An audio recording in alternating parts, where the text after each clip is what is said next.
Traditional ways of storing produce are usually cheap and effective, and storing onion strings is definitely both of those things. Let me show you how to make one.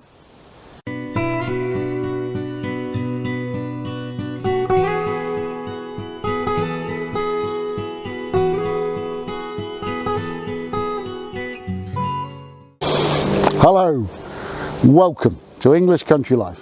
Welcome to the garden. My name's Hugh, and when I was a lad down in Devon, my mum used to buy strings of onions direct from Breton farmers that we called the Johnny Onion Men, and they pushed these strings of onions around on old-fashioned push bikes and sold them door to door. They were very big in the southwest, they were very big in Wales, and you might ask yourself why. The reason is the Breton farmers spoke Breton, which is a Brythonic language. It's an old Celtic-based language, similar to Welsh, similar to Cornish. So of course they came to the part of the UK that spoke similarly to them. Sadly, we don't have the Johnny Onion Men anymore, but stringing onions is still a great way to store them. If you string your onions, hang them up, preferably outside in a shed or in a garage or in a barn, somewhere where it's dark and cool. You get them up out the air, away from pests, you get good air circulation all around them, and they really will last. So let's have a look at how you make them. It's really easy.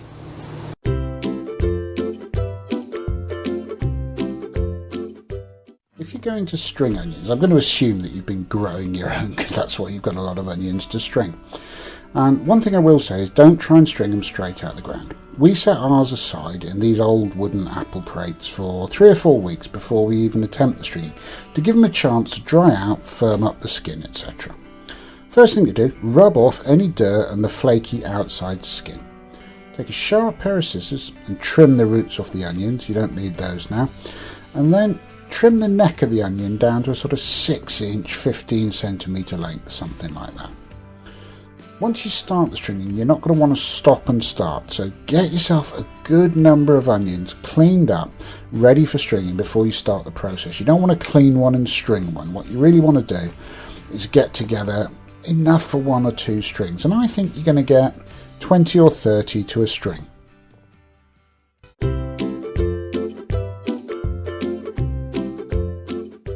So to create your onion string, you need a loop of string, a long continuous loop. So cut a good length of something like brown jute string and tie a knot in the end to create that loop. Then you need to hang it up. And the traditional way is in a door frame of an outbuilding or a coal house or something like that. And what you do is you knock a couple of nails into the door frame, maybe 2 inches or a finger's width apart. And having the 2 nails helps the loop hang in an open position rather than closed and tangled. We do it a little bit differently these days. I like working outdoors, so I take a couple of these butcher's S-hooks and hang them on a metal archway that we've got in the garden. And then you take your string, and it's the same whether you're using nails or hooks or whatever, and you can see that the string hangs in an open position.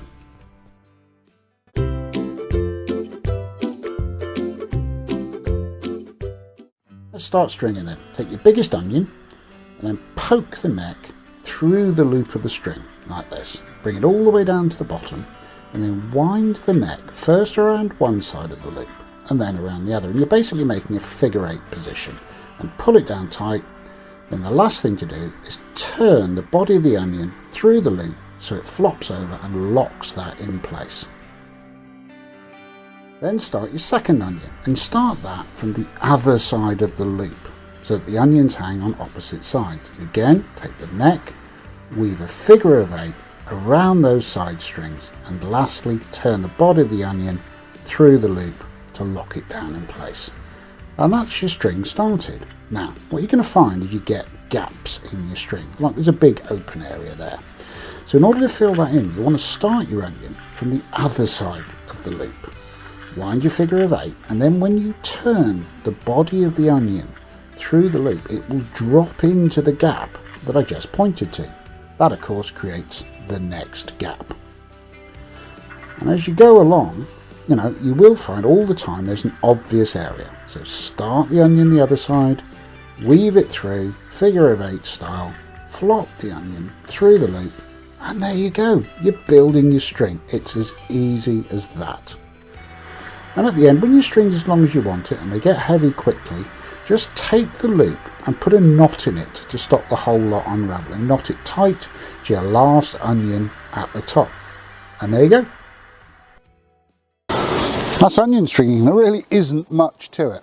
Big loop of string, pop the neck through, figure of 8 round both sides of the loop, and then turn the body of the onion through the loop to lock that stem in place. And that's it. Always start each onion on the opposite side from where you want to end up, and you'll find it's really, really simple. I like to start biggest at the bottom to smallest at the top because it looks a bit neater, but honestly, do it any way you like. And don't make them too big because they get too heavy, and we're doing this for practical food storage. If you've enjoyed that, can you spare us 5 seconds and give us a thumbs up down below? Would you like to see more of the sort of traditional ways of storing food? I mean, we do things like storing carrots in sand, we build earth clamps for potatoes. Love to show them to you. If you want to see them, just tell us in the comments the sort of thing that interests you, and we'll make you those kind of videos. And if you want to see those videos and you haven't already subscribed to the channel, just tap subscribe down there and the bell next to it. You'll hear every time we upload a new video. But whatever you do, come back and see us soon. Take care.